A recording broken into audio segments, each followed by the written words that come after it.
ह्या पायाचा जास्त वापर करतात ते. त्याचा वापर जास्त आहे.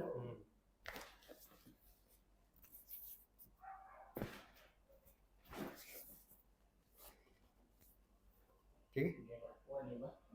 Loose loose loose. बस बस बस बस बस बस बस बस बस बस बस.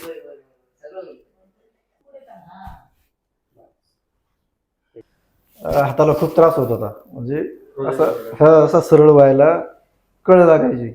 पण आता अर्ध्या पाऊण तासाची ट्रीटमेंट झाल्यानंतर हात होतोय पण कळ नाही येते, म्हणजे कळ कमी झाली,